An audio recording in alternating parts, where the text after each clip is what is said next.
आका सल्लल्लाहु अलैहि वसल्लम के दीवानों, वहां सबकी मुराद पूरी होती है। तो वो औरत आई, रक्कासा नचनी आई, कहा कि ख्वाजा दे दे, दे दिया। अब यहां जो कुरान पढ़ते हुए शख्स बैठा हुआ था, उसको गुस्सा आया कि मैं इतनी देर से मांग रहा हूं, मुझे नहीं मिलता। और ये आई और चंद सेकंड में इसका काम बन गया। कुरान बंद किया, उठाकर ताक में रखा, दोनों हाथ उठाए और गरीब नवाज की चौखट पे मारा। दोनों हाथ गरीब नवाज की चौखट पे मारा और कहने लगा, ख्वाजा तेरे यहां इंसाफ नहीं है, ख्वाजा तेरे यहां इंसाफ नहीं है। हाथ मार के उठ के खड़ा हुआ और जाने लगा।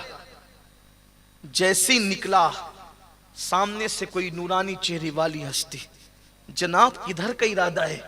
तो कहने लगे, बाबा यहाँ इंसाफ नहीं है, यहाँ इंसाफ नहीं है। इतनी देर से, कई दिनों से कुरान पढ़ते बैठा था, मेरी मुराद पूरी नहीं हुई। एक नचनी आई, एक चंद सेकंड में उसकी बिगड़ी बन गई। इंसाफ नहीं है इस चौखट पे, इसलिए जा रहे हैं। अब आने वाले बुजुर्ग ने कहा, जा बाबा तेरी भी मुराद पूरी हो गई, जा अल्लाह ने तुझे भी तेरी मुराद भी पूरी कर दी।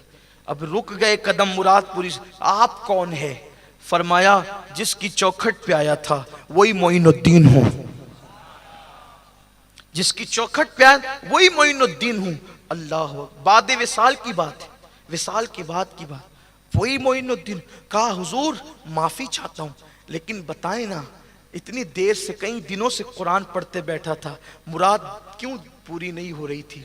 फरमाया, नादान तुझे नहीं पता, मुझे तेरा कुरान पढ़ना बहुत अच्छा लगता है, इसलिए मैं देर कर रहा था कि जितनी मुराद देर से पूरी होगी उतनी देर तक तू कुरान पढ़ता रहेगा।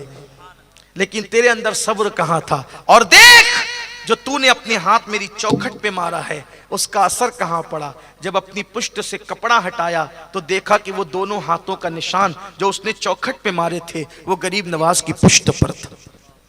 आप गौर फरमाए, अताए रसूल हिंद अल वली सरकारे गरीब नवाज की जात ये जात है। और यूं भी हमारा अकीदा है कि अल्लाह के औलिया अपनी कब्रों में जिंदा है। बस अपनी बात को इख्तिताम पर पहुंचाते हुए आखिरी बात अर्ज करके बात पूरी करता हूं।